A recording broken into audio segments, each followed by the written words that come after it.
The yellow cab smelled of stale tobacco and pine air freshener, a cheap chemical scent that clawed at the back of my throat and would forever remind me of the day my life ended, or at least the day my son tried to end it. I sat in the back seat, the vinyl sticky against my trousers, clutching a small, battered duffel bag on my lap. Inside were 2 plaid shirts, my blood pressure medication, a toothbrush, and a framed photo of my late wife, Martha. That was it. That was the inventory of 76 years of life, condensed into a zipper bag I had bought at a surplus store in 1998. I looked out the window, watching the familiar oak trees of my neighborhood blur into a smear of green. My son, David, had stood on the curb as the taxi pulled away. He was waving. He didn't look sad. He didn't look like a man sending his elderly father off for a medical respite. He looked relieved. His shoulders had dropped the moment I stepped into the car. "You need the sea air, Dad," he had said, pouring me coffee that morning, his eyes avoiding mine. "You've been forgetting things. You're tired. Let me handle the house maintenance for a few weeks." I wanted to believe him. God help me, I wanted to believe that the boy I taught to ride a bike, the boy whose knee I bandaged when he fell off the swing set, wasn't counting the days until he could pawn my tools. I wanted to believe that the sudden interest in my well-being was love, not logistics. But as the neighborhood faded and we hit the main arterial road, a knot of unease began to tighten in my stomach. The city didn't look like the route to the coast. The coast was south, past the marina, past the boardwalks. We were heading inland, turning east toward the industrial district, where the smokestacks choked the sky with gray plumes and the buildings had iron bars on the windows. I leaned forward, tapping my knuckles on the plexiglass divider that separated me from the driver. "Excuse me," I said, my voice trembling slightly. It annoyed me, that tremble. I used to have a voice that could command a factory floor. Now it sounded like dry leaves scraping together. "Driver, I think you missed a turn for the highway. Silver Sands is south." The driver didn't answer. He was a big man, broad-shouldered, wearing a faded baseball cap pulled low over his eyes. I could see his eyes in the rearview mirror, dark, heavy-lidded, tired. He just kept his gaze fixed on the reflection, watching me. I asked again, louder this time. "Did you hear me?" He didn't speak. He didn't blink. I saw him watching me, and for the first time, I realized what I was seeing in his eyes wasn't anger. It wasn't indifference. It was pity. It was the look you give a stray dog right before you call animal control. Then I heard it. The distinct, mechanical thud of the power locks engaging on all 4 doors. Panic, cold and sharp as a shard of ice, spiked in my chest. It wasn't the slow dread of old age. It was the primal, adrenaline-fueled fear of a trapped animal. I reached for the door handle. I pulled. It was dead. I tried the window switch. Locked. I shouted, the old Union steward voice finally breaking through the frailty of my age. "Unlock this door! Where are you taking me?" The car slowed, but not to let me out. It pulled off the main road, bouncing over potholes, turning into a deserted alleyway behind a row of condemned warehouses. The windows were boarded up with plywood. Graffiti covered the brick like bruises. He killed the engine. The silence was deafening. The only sound was the ticking of the engine cooling down and the meter on the dashboard. It was still running. 75, counting down the cost of my abduction. The driver turned around in his seat. He looked tired, the kind of tired that goes down to the bone, the kind of tired that comes from seeing the ugly underbelly of the world every single day. "I'm not taking you to Silver Sands, Mr. Corwin," Sam said. His voice was gravelly, rough like sandpaper. "Because there is no reservation." I stared at him, my mouth opening and closing like a fish on a dock. "What? No, that's impossible. My son, David, made the arrangements. He showed me the brochure." "Your son," Sam said, reaching into his pocket, paid me $500 cash up front, plus the fare. He gave me a specific address. It isn't a resort, Arthur. The world tilted on its axis. The air left my lungs in a rush. The state overflow. I knew what that was. Everyone in the city knew what that was. It wasn't a care facility. It was a warehouse for the indigent, the homeless, and the forgotten. It was a place known for abuse, neglect, overcrowding, and the smell of urine that you could taste from the sidewalk. It was where the state put people when there was nowhere else for them to go. It was a waiting room for death. He told me to drop you at the curb, Sam continued, his voice devoid of emotion, just reciting the facts. He told me to drive away fast before you realized where you were. No, I whispered, the words scraping out of my throat. Tears stung my eyes, hot and humiliating. He wouldn't. He's my boy. I raised him. I paid for his college. I nursed him through his divorce.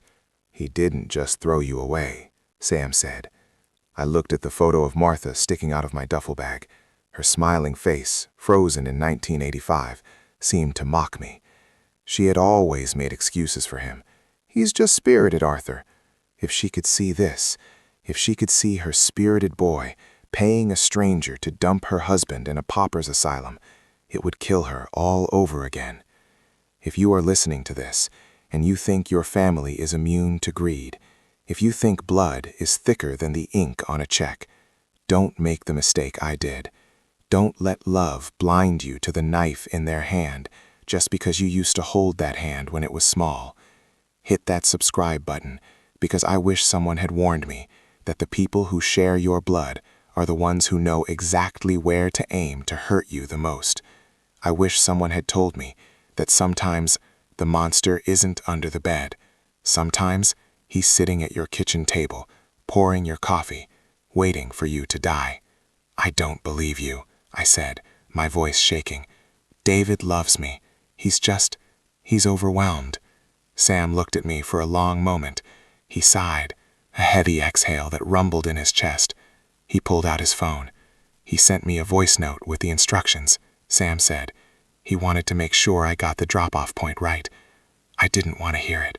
I wanted to cover my ears. I wanted to disappear. But I nodded. Sam pressed play. David's voice filled the cab. It was loud, amplified by the silence of the alley. It wasn't distressed, worried voice he used with me. It was casual, dismissive, bored.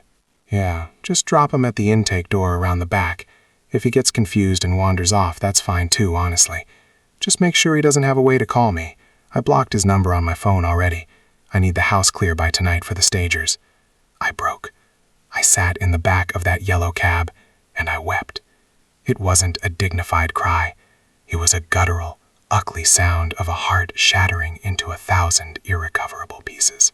It was the sound of a man realizing that his entire life, the overtime shifts, the sacrifices, the bedtime stories, the loans he never asked to be repaid, had amounted to nothing. David wasn't sending me on vacation. He was discarding me like a bag of yard waste. He was selling the house. My house. The house I built with Martha. The house where we marked David's height on the doorframe.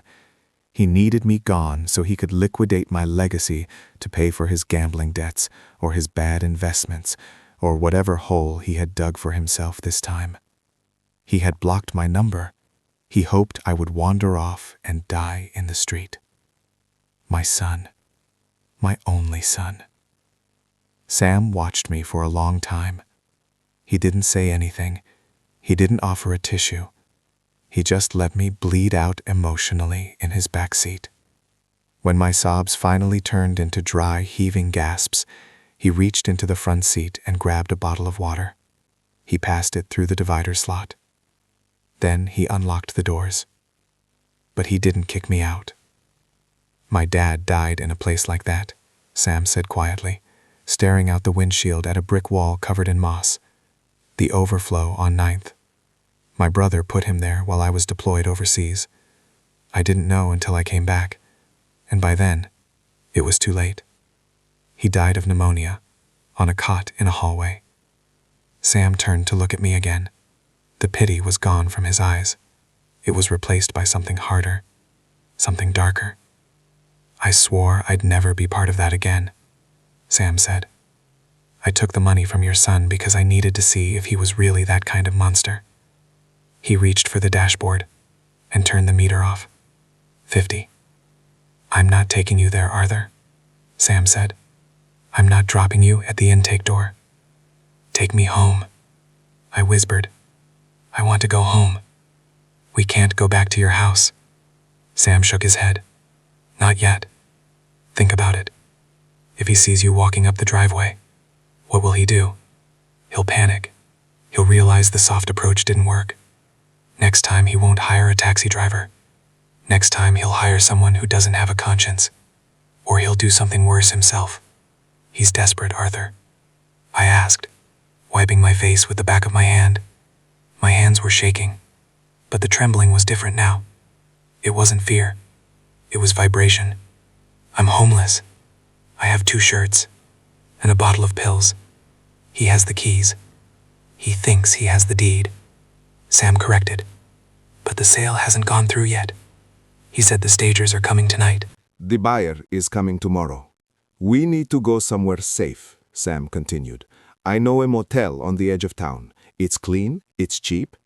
I asked, looking at this stranger, this man in a faded cap who drove a cab for a living and had more honor in his little finger than my son had in his entire body. Why help me? You have the $500. Because your son is a scumbag, Sam growled, his hands tightening on the steering wheel until his knuckles turned white. Sam held up his phone again. He left a digital trail, but the voice note contradicts it. He left evidence of a kidnapping conspiracy, Arthur. I sat up straighter. I smoothed the wrinkles in my trousers. I looked at the photo of Martha. Her eyes seemed to flash with anger now, not kindness. Fight, Arthur, she seemed to say. The grief was still there, sitting in my chest like a block of lead, but underneath it, something else was forming. Rage. Cold, hard, industrial-grade rage. The kind of rage that fueled me when the factory tried to cut pensions in '92. The kind of rage that doesn't scream, but plans. David wanted me to be confused. He wanted me to be the frail old man who needed a nap. He wanted me to be a victim. Don't take me to safety, Sam, I said. My voice was low.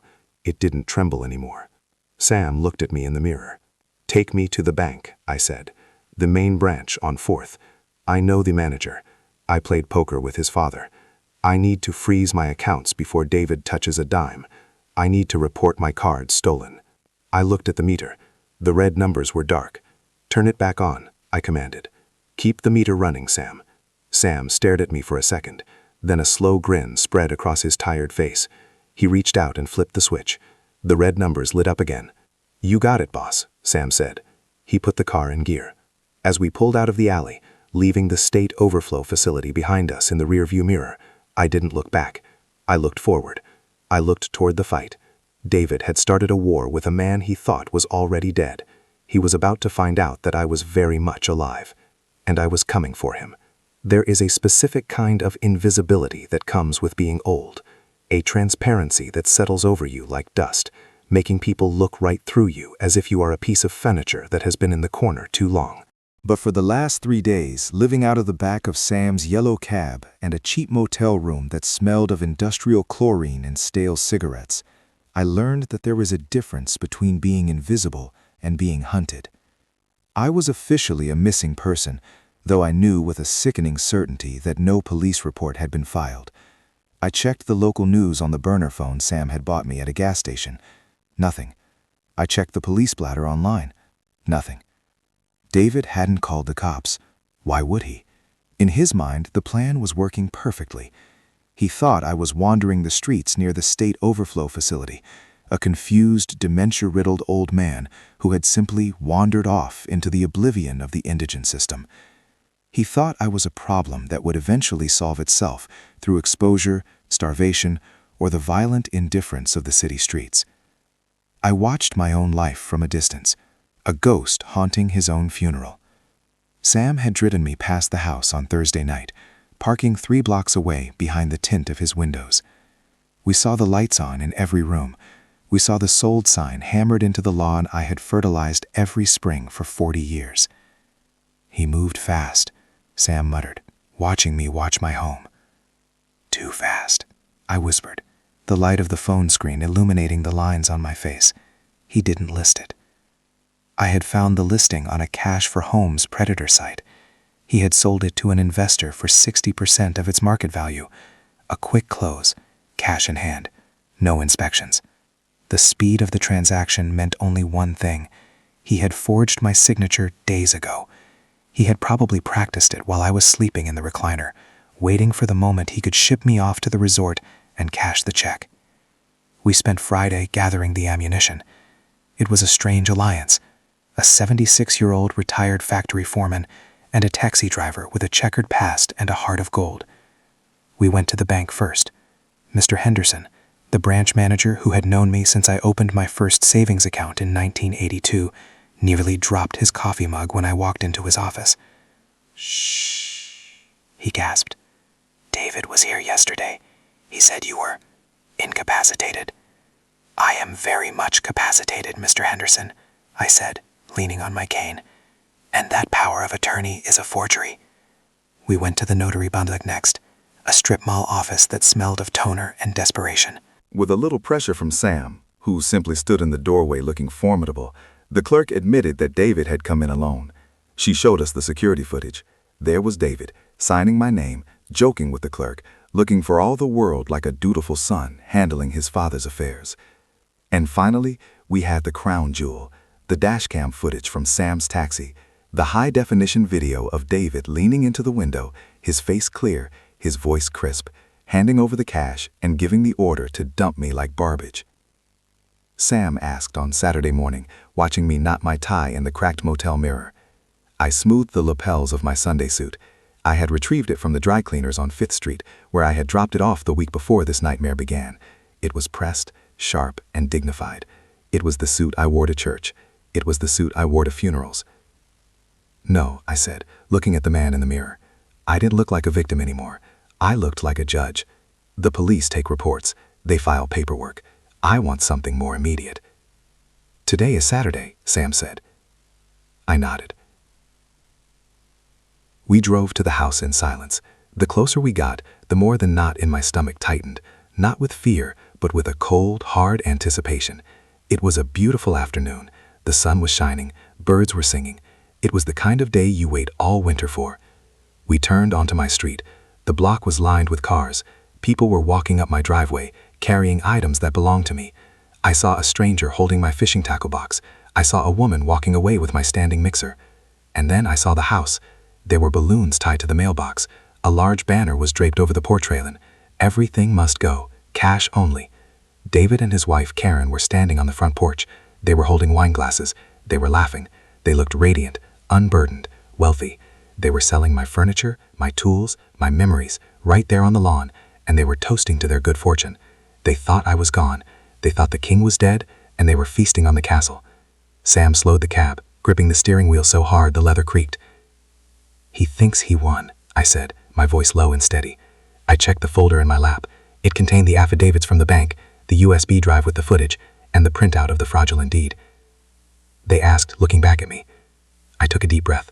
I gripped the handle of my cane. "Drive," I said. Sam gunned the engine. The yellow cab roared forward, jumping the curb with a violent thud. We plowed right onto the front lawn, the tires tearing up the grass, and smashed directly into the wooden "sold" sign, splintering it into kindling under the front bumper. The car screeched to a halt 10 feet from the porch steps. The crowd froze. The chatter died instantly. A woman dropped a lamp she was holding. On the porch, the laughter stopped. David dropped his wine glass. It shattered on the concrete, red wine splashing onto his shoes like blood. Karen gasped, her hand flying to her mouth, her eyes widening in disbelief. The driver's door opened. Sam stepped out, crossing his arms over his chest, a formidable wall of muscle in a flannel shirt. He didn't say a word. He just glared at David. Then the back door opened. I stepped out. I wasn't wearing the confused old man disguise David expected. I wasn't wearing the stained sweatpants or the slippers he had packed for me. I was wearing my charcoal suit. My shoes were polished. My hair was combed. I stood tall, straightening my spine against the ache in my joints. I leaned on my cane, not for support, but like a scepter of authority. "David?" stammered. The word came out as a squeak. His face drained of color, leaving him looking sickly and pale. You're here. Where were you? We were so worried." He started to come down the steps, his arms open in a fake gesture of welcome, his mind scrambling to rewrite the narrative in real time. "Oh my God, everyone, my father is back. He must have wandered off." "The resort," I repeated. My voice boomed across the yard. It wasn't the voice of victim. It was the voice that had commanded factory floors and union halls. The neighbors turned. Mrs. Higgins from next door stopped holding my toaster. The buyers stopped haggling over my toolbox. I asked, taking a step forward. "The state overflow facility on 9th Street? David froze on the bottom step. His eyes darted around the crowd, seeing the confusion on the neighbors' faces. I don't know what you're talking about. You're confused, Dad. The dementia, it's getting worse. Let's go inside." "Stay back," Sam growled, stepping between us. He didn't touch David, but his presence was a physical barrier. "He's not confused, and he's not going inside with you." Karen shrieked from the porch, finding her voice. "Who is this man? David, call the police." "Call them," I challenged, staring at Karen. "Please, call the police." "David!" shouted, desperation creeping into his tone. "You signed the deed. You wanted to downsize." "I told you nothing," I said. I reached into my pocket and pulled out the portable Bluetooth speaker Sam kept in his trunk. I had paired it to my phone before we jumped the curb. I held it up high, like a lantern in the darkness. I asked. I pressed play. David's voice, amplified and crystal clear, echoed through the quiet suburban neighborhood. It bounced off the siding of the house. It reverberated in the ears of every person standing on my lawn. "Just drop him at the intake door. If he gets confused and wanders off, that's fine too, honestly. Just make sure he doesn't have a way to call me. I blocked his number on my phone already." The silence on the lawn was absolute. It was heavy, suffocating. Mrs. Higgins put the toaster down on the grass and backed away. The strangers holding my possessions looked at them like they were holding stolen goods. They were. David looked like he had been slapped. His mouth opened and closed, but no sound came out. Karen shrank behind a porch pillar, trying to make herself invisible. "That's," David shouted suddenly, pointing a shaking finger at the speaker. Panic was rising in his voice, high and shrill. "It's a deep fake. He's senile. The driver is manipulating him with technology." I lowered the speaker. I looked at my son with a calmness that terrified him more than any scream could have. I asked, "Because I just came from there. Mr. Henderson was very interested to see the timestamp on this recording compared to the time you allegedly had me sign the deed in front of a notary. He pulled the logs, David." David flinched. The mention of the bank logs was the nail in the coffin. He knew there was no AI that could fake a bank security camera. "And," I continued, "I don't think AI can forge the dashcam footage of you handing Sam $500 cash. We have your face." A sound cut through the air, the rising wail of sirens. Sam had called them 5 minutes ago, just before we turned onto the street. "You tried to erase me, son," I said, walking closer to him. He stepped back, trembling, until his back hit the porch railing. "You treated me like debris. You thought I was just trash to be swept out so you could cash a check." I stopped inches from his face. I could smell the expensive line on his breath. I could smell the fear sweat. "Debris is just what's left after an explosion," I whispered. The police cars pulled up to the curb, their lights flashing blue and red, reflecting off the yellow cab parked on my lawn. 2 officers stepped out. They didn't come for me. They didn't ask me why I was standing there. They had the evidence packet Sam had emailed the precinct an hour ago. They went straight to David. The officer asked.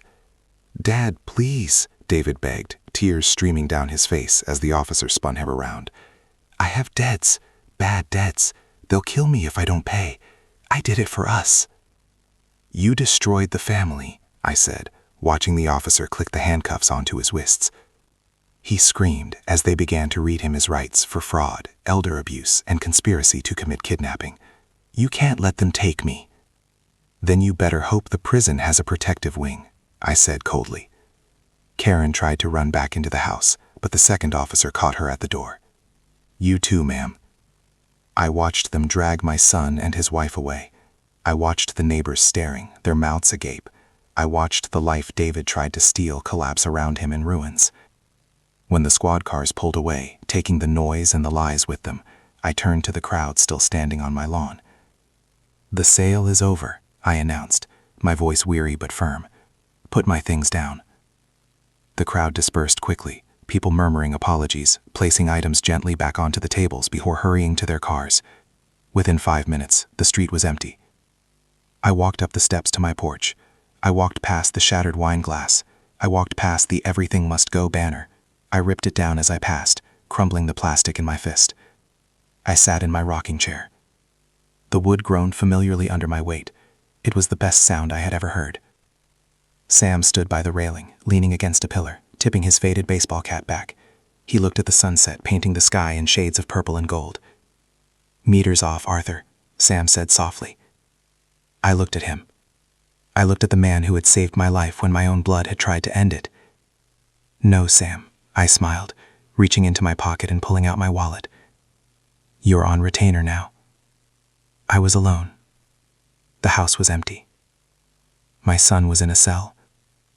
But as I rocked back and forth, listening to the crickets start their evening song, I realized I wasn't lonely. I had my house. I had my dignity. And for the first time in a long time, I had the cleanest lawn in the neighborhood.